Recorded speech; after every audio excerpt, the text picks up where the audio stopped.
లోక్సభ ఎన్నికల సంగ్రామంలో కాంగ్రెస్ పార్టీ దూకుడు పెంచింది. మినిమం 14 ఎంపీ సీట్లు కైవసం చేసుకోవడం కోసం పక్కా ప్లాన్ గా బరిలోకి దిగుతోంది.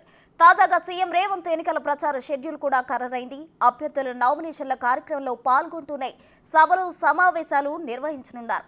వచ్చే వారం పాటు సీఎం రేవంత్ ఫుల్ బిజీగా ఉండనున్నారు.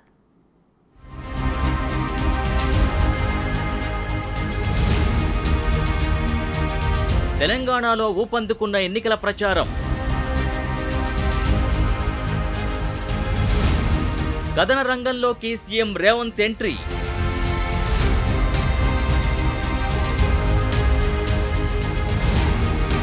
వరుసగా ర్యాలీలు, సభలు, సమావేశాలు.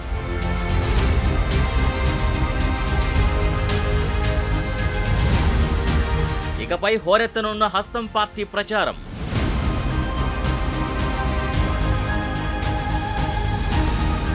లోక్సభ ఎన్నికల వేళ కాంగ్రెస్ ప్రచారాన్ని స్పీడప్ చేసింది. ఇప్పటికే తెలంగాణలో నామినేషన్ల ప్రక్రియ ప్రారంభమైంది.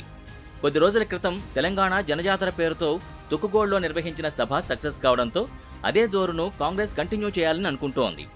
అసెంబ్లీ ఎన్నికల్లో ఒంటి చేత్తో కాంగ్రెస్కు విజయాన్ని అందించిన సీఎం రేవంత్ రెడ్డి లోక్సభ ఎన్నికల్లోనూ అదే స్ట్రాటజీని అమలు చేయాలని నిర్ణయించారు. సీఎం రేవంత్ రెడ్డి తెలంగాణతో పాటు ఇతర రాష్ట్రాల్లో కూడా ఎన్నికల ప్రచారంలో పాల్గొంటారు. బుధవారం రాహుల్ గాంధీతో పాటు వయనాడ్లో ప్రచారం చేసిన రేవంత్ తాజాగా కర్ణాటకలో ప్రచారం చేయనున్నారు.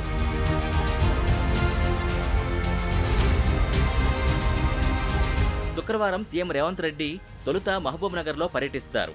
కాంగ్రెస్ అభ్యర్థి చల్లా వంశీచంద్రెడ్డి నామినేషన్ కార్యక్రమంలో సీఎం పాల్గొంటారు. అక్కడి నుంచి నేరుగా మహబూబాబాద్ చేరుకుంటారు.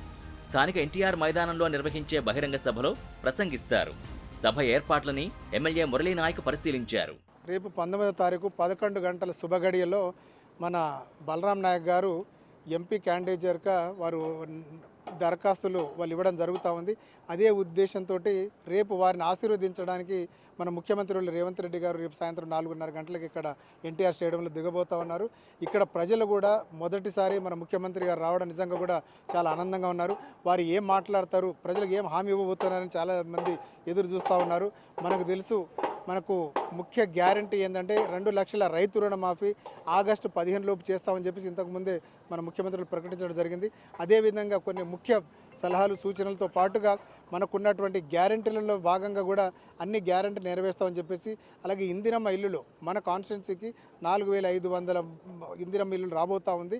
ఇందిరమ్మ కమిటీల ద్వారానే ఇందిరమ్మ ఇల్లులు కూడా ఇస్తామని చెప్పేసి పలుమార్లు ముఖ్యమంత్రి గారు చెప్పడం జరిగింది. ఈ నెల 20వ తేదీన మెదక్ కాంగ్రెస్ అభ్యర్థి నీలం మధు నామినేషన్ కార్యక్రమంలో సీఎం రేవంత్ రెడ్డి పాల్గొంటారు. రాంపూర్ చౌరస్తా నుంచి మెదక్ కలెక్టరేట్ వరకు భారీ ర్యాలీ నిర్వహిస్తారు. సీఎంగా గెలిచిన తర్వాత రేవంత్ రెడ్డి మొదటిసారి జిల్లాకు వస్తుండటంతో కాంగ్రెస్ శ్రేణులు భారీ ఏర్పాట్లు చేస్తున్నాయి. ఇక అదే రోజు సాయంత్రం సీఎం రేవంత్ కర్ణాటక వెడతారు. అక్కడ కాంగ్రెస్ అభ్యర్థుల తరపున ప్రచారం చేస్తారు. ఆ మరునాడు అంటే ఈ నెల 21న భువనగిరి కాంగ్రెస్ అభ్యర్థి చామల కిరణ్ కుమార్ రెడ్డి నామినేషన్ దాఖలు చేస్తారు. ఆ ఈవెంట్కు సీఎం రేవంత్ రెడ్డి చీఫ్ గెస్ట్గా అటెండ్ అవుతారు. ఆ మరుసటి రోజు సీఎం ఆదిలాబాద్లో నిర్వహించే కాంగ్రెస్ బహిరంగ సభలో పాల్గొని ప్రసంగిస్తారు. ఈ నెల 23న నాగర్ కర్నూల్లో సీఎం పర్యటిస్తారు. బహిరంగ సభలో ప్రసంగిస్తారు. ఈ నెల 24న జహీరాబాద్ పార్లమెంట్ నియోజకవర్గంలో రేవంత్ రెడ్డి పర్యటన ఉంటుంది. కాంగ్రెస్ అభ్యర్థి సురేష్ షట్కార్ నామినేషన్ కార్యక్రమంలో పాల్గొంటారు. ఆ తర్వాత అదే రోజు సాయంత్రం వరంగల్లో నిర్వహించే భారీ బహిరంగ సభలో సీఎం పాల్గొని మాట్లాడతారు.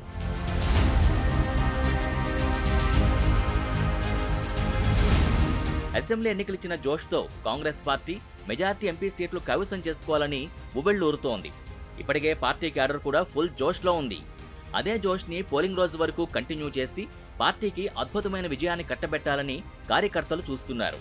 ప్రతిపక్ష పార్టీలు ప్రచారం స్పీడప్ చేసేలోగా అన్ని నియోజకవర్గాల్ని ఒక రౌండ్ చుట్టేయాలని సీఎం రేవంత్ రెడ్డి ప్లాన్ చేస్తున్నారు.